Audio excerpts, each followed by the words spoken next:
And ఇప్పుడు మచిలీపట్నం వరకు ఈ 18 ఇయర్స్ ఎక్స్‌పీరియన్స్ ఓన్లీ మచిలీపట్నం వరకే ఉండడానికి ఏంటి రీజన్? అంటే మనకి ఎక్స్‌పోజర్ తక్కువ. ఇప్పుడు మనం ఎక్కడైనా ఫస్టే చెప్పాను. This is not a easy task to establish a ayurvedic hospital. So మనం ఒక చిన్న సెటప్‌లో పెట్టడానికి కుదరని హాస్పిటల్స్ ఇప్పుడు. అవును. సో ఇప్పుడు నేను హైదరాబాద్‌లో పెట్టాలని ఉన్నా కూడా ఇప్పుడు మనం పెట్టడానికి ఒక పెద్ద అట్లీస్ట్ ఒక 3 బెడ్‌రూమ్ ఫ్లాట్ కావాలి. అవును. ఒక నలుగురు నుంచి ఆరుగురు థెరపిస్టులు కావాలి. ఇవన్నీ పెట్టి మనకి ఎంత నాలెడ్జ్ ఉన్నా కూడా నేను నాలెడ్జబుల్ పర్సన్ అని, నేను బాగా ట్రీట్మెంట్ చేయగలను ఇప్పుడు తెలుస్తుంది పేషెంట్ నా దగ్గరికి వచ్చినప్పుడు. అవును. వాళ్ళు ఎలా రీచ్ అవుతున్నారు? ఇదివరకు మనం ఒక ఊర్లో ఉంటే ఆ ఊర్లో పలానా డాక్టర్ గారు బాగా చూస్తారండి అని తెలుస్తుంది. ఆ డాక్టర్ దగ్గరికి వెళ్తారు. బట్ ఇప్పుడు ఏమొక టెక్నిక్ అయిపోయింది ఈ యూట్యూబ్ ప్రమోషన్స్. నేను కూడా చేయక తప్పట్లేదు అనుకోండి. ప్రమోషన్స్ వల్ల ఇప్పుడు నేను ఎక్కడో కూర్చుని ఎక్కడో చెప్తే ఇక్కడ డాక్టర్కి ఇక్కడ లోకల్ వాళ్ళకి నేను మంచిగా చెడుగా తెలిసినా బయట వాళ్ళకి నేను ఎలాంటిదో తెలియదు. వాళ్ళు ఏమనుకుంటారు, వాళ్ళు అక్కడి నుంచి వస్తారు, ఇక్కడ వాళ్ళు అక్కడికి వెళ్తారు. సో లోకల్గా ఈయనంత ఈజీ ఇదివరకు లాగా ఈ డాక్టర్ లోకల్గా రావట్లేదు, ఎస్పెషల్లీ ఈ ఆయుర్వేదిక్ సిస్టంలో. అందులోకి వీధికి ఏదో ఒక ఆయుర్వేద మందులు మందులు ఇచ్చేవాళ్ళు వీళ్ళని అలవాటు అయిపోయిన తర్వాత చిన్న చిన్న వాటికి వాడేస్తారు. పెద్దది వెళ్ళాలనుకున్నప్పుడు మన టీవీలు ఈ ప్రమోషన్స్ చూసి ఏది పెద్దగా ఉంటే అక్కడికి వెళ్తాం. సో అంత పెద్దది ఎస్టాబ్లిష్ చేయడం అందరి వల్ల సాధ్యం కాదు కదా. సో అందువల్ల మనం పెద్ద సిటీస్ లో పెట్టాలంటే ఈ ప్రమోషన్ మన డాక్టర్ యొక్క ఎఫిషియన్సీ కంటే ప్రమోషన్ తోనే ప్రాబ్లం. ఆ ప్రమోషన్స్ బాగా రీచ్ అవ్వాలంటే we have to spend more money. ఆ స్పెండ్ మనీ చేసింది మళ్ళీ ఎవరి దగ్గర వసూలు చేయాలి? So it's cycle process.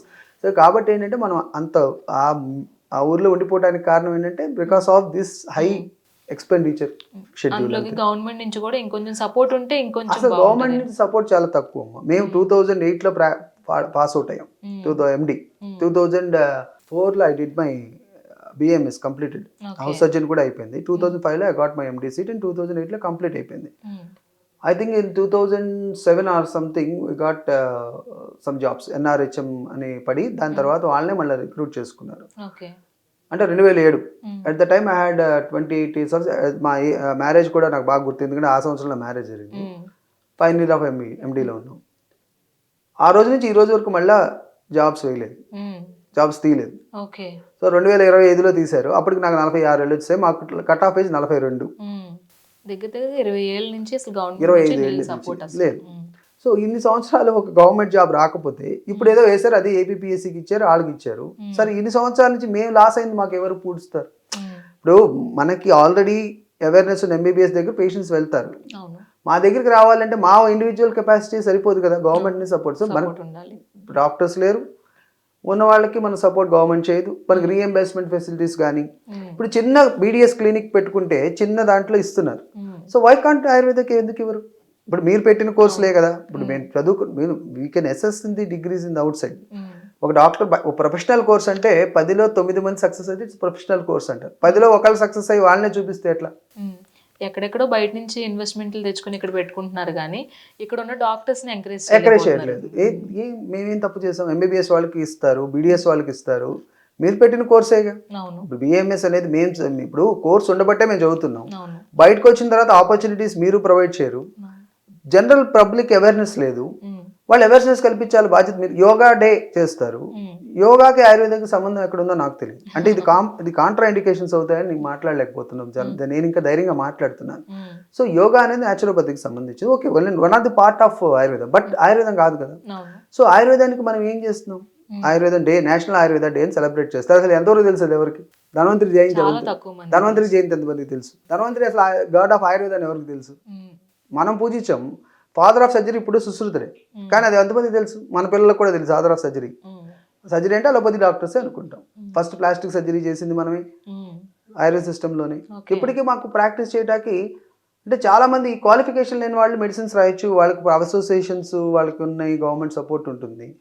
మేము BMSలో అంతా అలోపతి మెడిసిన్ చదవాలి, with both anatomy, physiology, allopathy, English medicine చదవాలి, MDలో చదవాలి. మేము చిన్న మెడిసిన్స్ రాయటానికి కానీ లేకపోతే మేము పేషెంట్ చెప్తాక కానీ మాకు అర్హత లేదు.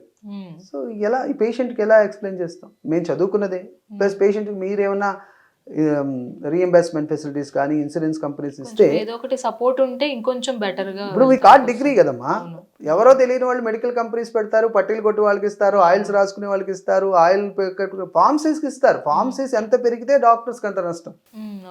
చూసి ఫార్మసీస్ పెరిగితే వాళ్ళ ప్రాక్టీస్ పెరుగుతుంది. ఇప్పుడు మీరు పబ్లిసిటీ చేసి చేసి చేసి డాబర్ చ్యవన్ప్రాష్ వాడండి, డాబర్ చ్యవన్ప్రాష్ వాడండి. డాబర్ ఈజ్ ఆయుర్వేదిక్, జెండూర్ ఆయుర్వేదిక్, కానీ దానివల్ల డాక్టర్కి వచ్చే లాభం ఏముంది? నష్టపోయేది ఈ డాక్టర్స్ మాత్రం. ఫర్దర్గా నష్టపోతుంది. అంటే ఇది అందరూ ఎవరు చెప్పడానికి ధైర్యం చేయరు. కంపెనీ వాళ్ళు నా మీదే ఉన్నానొచ్చు.